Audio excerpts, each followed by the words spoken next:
Okay, March 1, 2016. It's now about 6 p.m. We got a Toshiba 55HT1U dead. I don't know if the LED comes on or not. Maybe it does, maybe it doesn't. But anyway, here's the inverter boards on the, as I face the back of the TV on my left hand side. Burned to a crisp. The connector cable jumping the two inverters, the master and slave, or whatever they want to call them, they burned to shit. Okay. It does have the 24 volts, I know that. And here's the main board. And here's the inverters on the other side. I don't see any sign of trouble there. These are the 14 pin ones rather than, I think, what is it, 22 pins, something like that. Power supply seems to, actually I do remember the power supply I think does toggle on and off, but these guys over here are fried. I'm going to pull them out. They're kind of hard to find. Nobody seems to have any, probably because it's such a high failure item. Any that were around are gobbled right up at a high price. Alright, we're done. Okay, in just a couple of minutes I got this side plate off. It's plastic. It should have been metal, especially when you got a fire going on in here.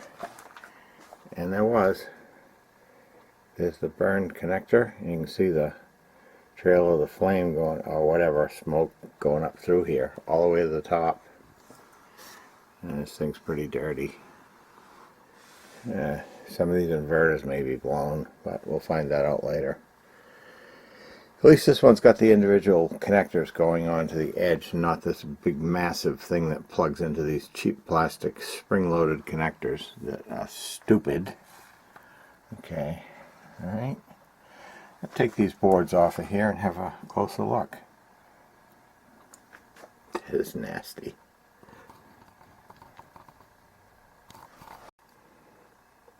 Okay, here we go again. This is the back side of the two boards. They set vertically just like this. There's a shorter one on the top, a longer one on the bottom, I guess master slave, whatever. Keep this shit around. I have no idea what the hell that is. Some kind of an inductor or transformer at the bottom. Anyway, this is what we got. It is what it is. Piece of crap. Those are surface mount sockets and sockets. The plug, the male, is a double-ended male that plugs the two together. And it is, let's see, 1, 2, 3, 4, 5, 6, 7, 8, 9, 10, 11, 12, 13. It's a 14 pin, alright. Burned to a crisp. Look at all the shit on this board. It's single-sided. There's nothing on the opposite side.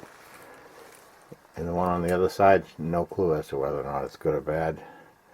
But this is probably what's stopping the TV from running. Hopefully I can get something here. Oh, here we go. The label. Master 2 and Master 1. No slaves involved. There's probably a master. Oh, wow. Those are probably slaves over there. Who knows? Who knows how they named it? Doesn't matter right now. Okay, I've got a Toshiba model 55HT1U, and as you look at the back of the set, there are two inverters on the left side and two inverters on the right side that are connected by this little connector here that is burned to a crisp, and the socket for it burned up too. These boards are basically sold in a set of 4 with the 2 ribbon connectors, and they're near impossible to get now. There's so many of these that have failed. The supply of them has been eaten right up. Encompass Parts is showing it. They have it listed at $2,500 for the set of 4 boards and the 2 ribbon connectors. And they're out of stock on them. I don't see where anybody would ever pay that. But I started looking at this board closer, and sure, the connectors burn right to a crisp, but I think the foil patterns on the board are still good. And on the back of the board, you can see it browned a little bit. I don't think it's burnt to the point where it won't work again. And this is the one that the excess current going through it caused this to burn up. Or somebody said that these connectors weren't capable of carrying the current. You can see they've paralleled the first 5 or 6 pins for one trace on the board, and then there's the next 2 pins for another trace. Go over again to the right, and there's 2 pins for one trace. And these black things that look like diodes, they're basically jumpers to go across the pattern here. I tested the power FETs. They seem to all be good. I have not tested the transformers yet though. But this may be a case of one of these things started to arc because it couldn't handle the current and it burned up. Anyway, I started looking around through my boards that are left laying around from TVs. I had a Sharp 60-inch TV. It's a model LC60E79U. That has 4 boards as well. And these are the boards from another repair I did. Only on that one, just one side had burned up right here. You see that one burned up, nowhere near as bad as this Toshiba did. But turns out this is the same 14-pin ribbon connector, only it's a little bit longer, no big deal. And it's a 14-pin socket on each board. It turns out, when I bought the board for this, they were only being sold on eBay for the 4 boards in one package. So I wound up with 2 working boards that I don't really need for that repair. But here's the ribbon connector, which I can use. Here's the 14-pin connectors on these. I found another board here from another brand TV. It has the same 14-pin connector, which I removed. These things are a nightmare to get off the board without destroying them. It's plastic with metal that needs to be heated up to the point of melting the solder. Very, very difficult to remove without ruining them. But I'm going to go over that in a minute. So, what I'm going to do now is take these connectors off here, clean up the board. Solder wick and liquid flux, very good thing to use on these. But to get these things unsoldered, you can't just take a soldering iron and take them off. Or you can't even use hot air. It will melt the plastic. At least I think it will. But what I did, I'm going to show you in a little while. This pin socket I removed from this board here. You can see I didn't destroy it taking it off. But I'm going to go over that in just a minute. Okay, here's my first swipe at dealing with this Master 1 board for this Toshiba 55 whatever. It's a 55HT1U. Right, I removed this burned up connector, and it took a couple of traces with it when it went. Not to worry. The traces, I'm going to find out where they all went. The ones on this end seem to be fair. I take the solder wick to the ones that are left good, and I'm going to scrape away that white paint that's covering up where the traces came out to this. Some came in this way, and some came in this way. And I'm going to figure that all out, and I'll get back.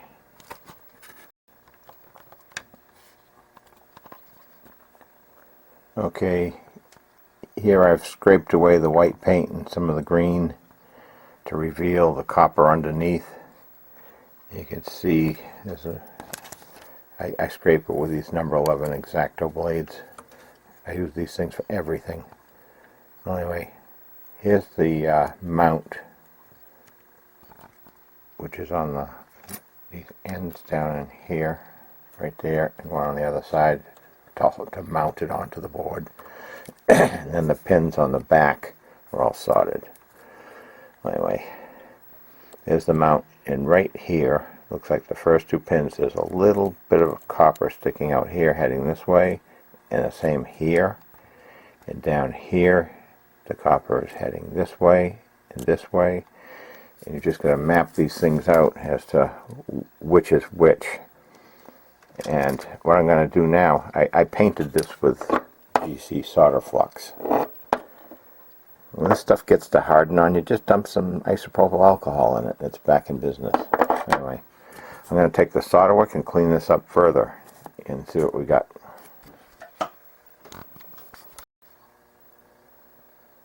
Okay, I've taken the solder wick to this to a fairly good degree, and I'm trying to figure out what is left here. For example, let me get my pointer out here, which is my 11, X-Acto 11 doodad. Okay, all these little circles out in the neighborhood here, they come over. One joins to this first pin, one to the next, one to the next, one to the next, one to the, no, just the first four. Just the first four. Then these two here go to this island of copper, this one. This is joined to this pin and this, well, wait a minute, this pin and this pin. It's hard to record while you're doing this. And then if you jump up, next two pins up, there's this copper trace here. It goes to this pin and this pin. And then next up, there's this great big huge area here. These are probably your high current. This one and this one are your high current. And they're different from each other. Okay. This one here, you can see there's a little nubble left over where the trace tore off. The next one is the same. And the next one is the same. Okay. Those three pins go into this island here. 3 pins right into there. Then the last 3 pins all go into this island of copper here. And then there's just your mounting pad here, right here. There's a mounting pad. So, got to reconstruct the 3 copper foils for this top one, and the 3 copper foils for this one. I'm going to show you how to do that later. And then there's, these 2 are intact, these 2 are intact, and then these 4 individuals, they're all intact. And I wasn't sure about this top trace here. I knew the first two here and here were this trace, but the third one, I thought it might be. And to find out just what it is, I took the board that it connects to, and it's going to be a mirror image of everything connected. So I found out that this island here, this trace, is these first 3 pins, 1, 2, 3.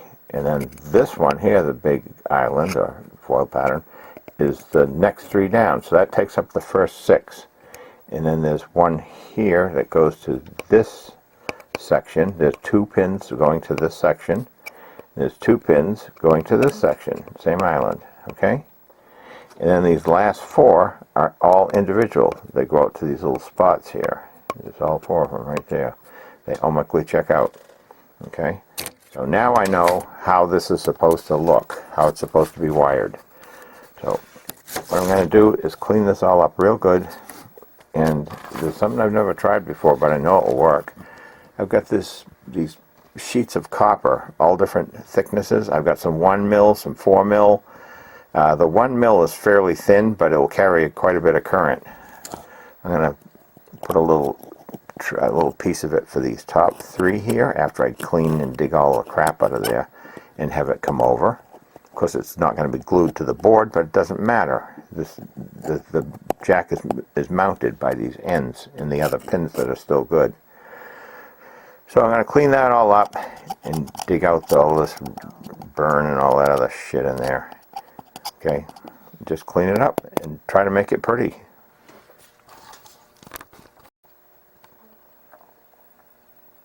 Okay, did some more scraping and cleaning, solder wicking, and this GC liquid flux is great stuff. I had it all over this thing when I was desoldering and cleaning things up, and it left quite a sticky mess.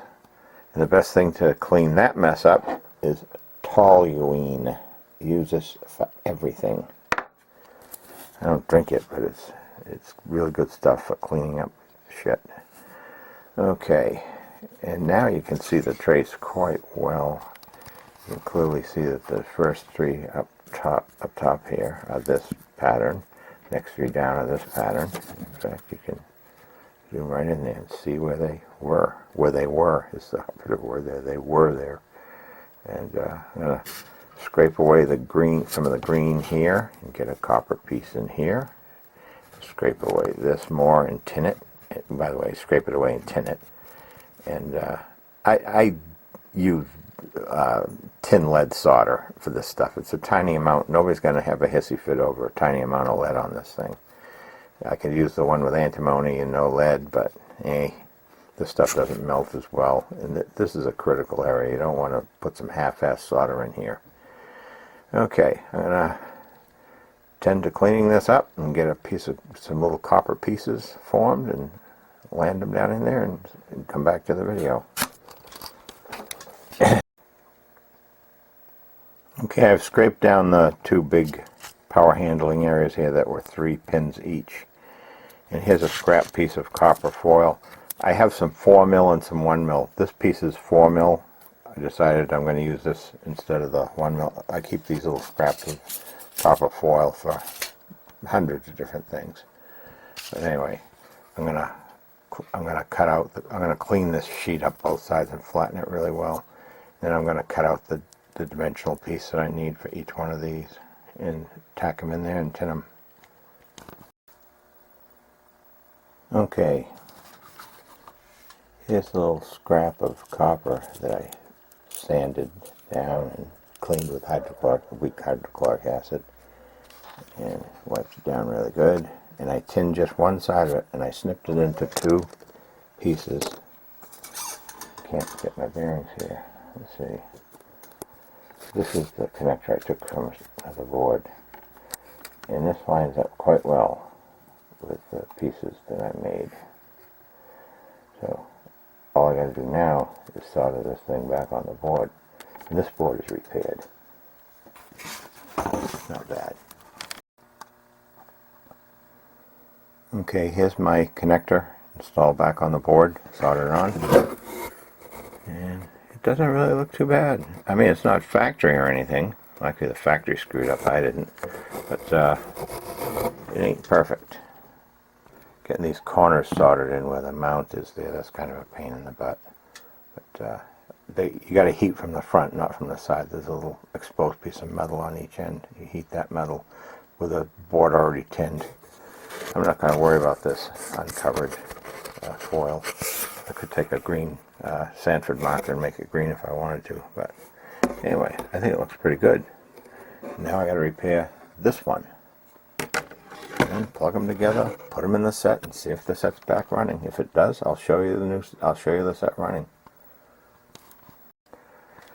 Okay, here's that Master 2 board for the Toshiba 55HT1U. This is the other board that's burned. The first one I've repaired, the bigger one, Master whatever it is. It's over there. Anyway, I've just painted this down with some GC liquid flux, and I'm going to start working on this corner mount here. What I do is I take this number 11 X-Acto razor and I start getting it wedged in between the plastic and the board, just like that, see? And I start trying to melt this corner, pushing it a little bit. All the while I'm going to spread some solder and stuff across the back here.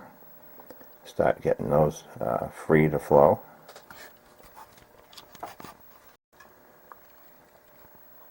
Okay, the only pins that really were affected are these first 6. One of them actually slid right out through the case. Right here. This little pin here. The trace is ripped right off the board. So you got 1, 2, 3 for this trace, 1, 2, 3 for this trace, 1, 2, 1, 2, and then individuals. Now what I've done, I started heating up this corner. I took the butt end, I had the X-Acto point stuff down underneath there, and then I started to lift it. Took the soldering iron away, let it harden, then I put the butt end of it, which is thicker, in there. And here's my top secret that I didn't think I was going to ever reveal to anybody. But to get this solder to melt, get the connections to flow, this is pure bismuth. Bismuth, when you join it up with regular solder, tin lead or antimony and tin, whatever you're using, whenever you add a third metal, it reduces the melting point big time. And bismuth is excellent at reducing the melting point. And some metals that you join this with will actually melt at the boiling point of water. So you could actually have a piece of this metal joined up with two other elements and put it in boiling water and actually watch it roll around in the bottom of the beaker like a bead of mercury. It's fantastic. Anyway, I'll take and touch the tip of the iron with this bismuth and then just start heating up these pins.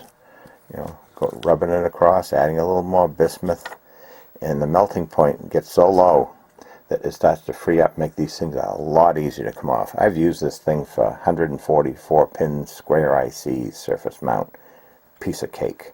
When you do rub this stuff all over the solder and you take your hot air station, the stuff just almost drops right off. Unbelievable. Well, anyway, that's my idea. I learned this about 20 years ago. Okay, here you can see I've got this corner lifted and the back, several of the pins lifted. I took my little needle of bismuth and rubbed it all over these pins and got it flowing along with some liquid flux back and forth, lifting up this corner. This corner is now free, and about at least the first 5 or 6 connections are free. These other ones are burned so bad they're just going to take the foil with them. And then there's the one on the corner here. You want to save that for mounting purposes at least. I'm going to go in this corner, stop messing with that, and do the other pins on that other end. Okay, this is the Toshiba Master 2 rather, not slave, Master 2. I repaired the other board and now I'm doing this one. I removed the burned up connector and it is burned bad, and the only patterns that are damaged are these high current ones. There's 3 that go to this trace and 3 that go to this trace, and you can see they're burned right off.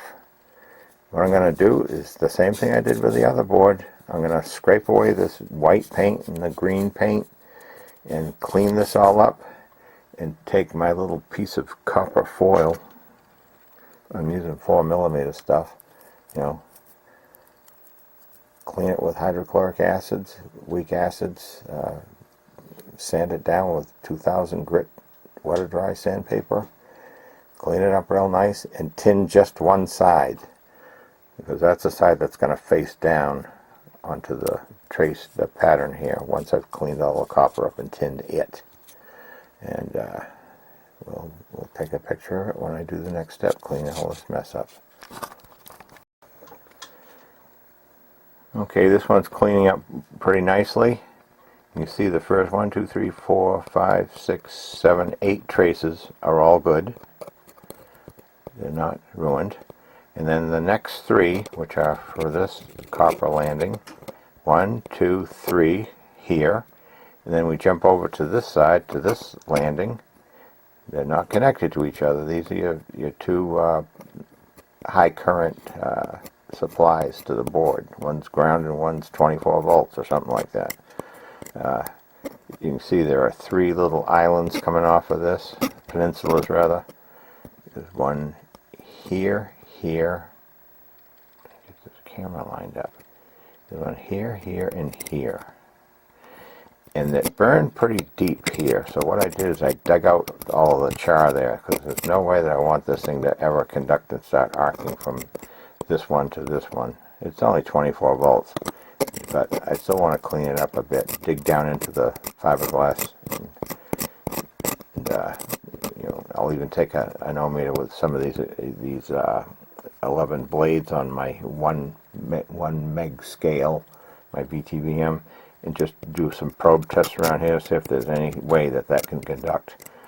And this stuff is going to have liquid flux down in there anyway. Some of that's going to be left over, and that will dry and harden, which will keep it from further deteriorating. Anyway, I've cleaned a lot of this off. I'm not quite done with it yet, but I wanted to show what's left here. And that connector really burned to a crisp. I have to find another one of these, probably take it off one of those sharp circuit boards.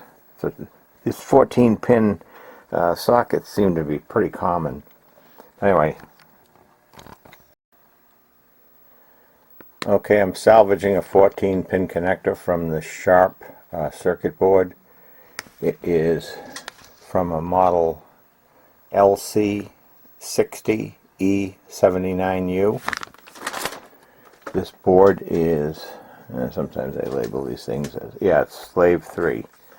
And this connector, it's a 14-pin connector. I removed it from this spot right here. This is from the power supply to feed this board. And this board burned up here, and where it plugs into the other slave board. Well, anyway, this is a source for getting one of these 14-pin connectors. And this sharp board, if I ever get another 60 whatever sharp in here, I can probably find salvage from another board and fix this one. It seems to be just the connector here that's gone bad. I do remember now, this went to another slave board, and there were actual shorted FET on that board. So that's what toasted this one. Okay, and Sharp was at least smart enough to put a couple of fuses here. There's a couple, I think that 3 amp or something like that. 2 of them right there. Go into different areas. Alright. Well, anyway, here's the part I'm going to use to fix the Toshiba board, which is this out of the way, which is right here. And I've cleaned up the foil where this connector was all burned to shit. Here's the connector that was here. It's all burned to crap. And I'm going to take some of this copper foil that I mentioned in the last video. It's the correct width for three conductors wide, and I tinned it on only one side because I'm going to tin here and here and cut these pieces out to the right lengths and then put them in the right positions, and then I'm going to solder this connector down on top of them. Okay, I've added the copper foil. Let's see, the 3 pins on the far right that go underneath the connector, and then the next 3 to the left of that, the copper foil piece is installed, and all the other ones are okay. Actually, where that red line is, it comes down to where there are 2 pins to each side of the red line. The one on the right hand side, the foil had started to lift off the board, but it wasn't ready to snap or anything, and I just laid it down flat and soldered over it. I could have put another piece like I did here, but I didn't think it was necessary. Getting these ends soldered in, you have to solder from the front here where the pin side is, and it's just a tiny little window you can get in there with the solder to get it to flow. Anyway, this board is repaired now. I think there's the brown blackened spot on the back. There's no conductivity anywhere around that darkened area. We're only working with 24 volts here, so it shouldn't be a big deal. I measured the resistance of all of these transformers here. I got to measure the resistance of the other one. Let's see, I'm on RX100. They measure about 600 ohms on the VTVM from the high voltage end to this center pin down below. And then the left and right ones on the bottom here are the drive, the primaries. That's some pretty heavy wire. It's almost like a Litz wire in there, not that many turns. And there's a bunch of them. There's 8 of them on this board, and the other board has a lot too. In fact, I'm going to pause. Okay, here's the other board. That's the connector I fixed on this one in the same manner. And I'm going to measure the resistance of these transformers here. Let's see, 4. There's 10 of them on this board. There's 2 for every plug-in for a fluorescent tube. Same here. I'm going to recheck the power FETs. This is the one that has the real electronics on it. You got these multiple pin chips here. That looks like it might be a regulator or something right there. This one. Anyway, do a little bit of further checking. Then I'm going to install them in the TV and try firing it up. Okay, I've installed these 2 boards that I repaired. The set is now working. This cable is a little bit longer than the original, but it doesn't matter. I've got it only held in by a couple of screws on each board, but just to see this thing run. But there she is. This other side, yeah, it hasn't burned up yet. And here's the picture on the screen, test pattern. It's working perfectly. I'm happy. You can probably come up with a repair on yours if it's something like what I just went through.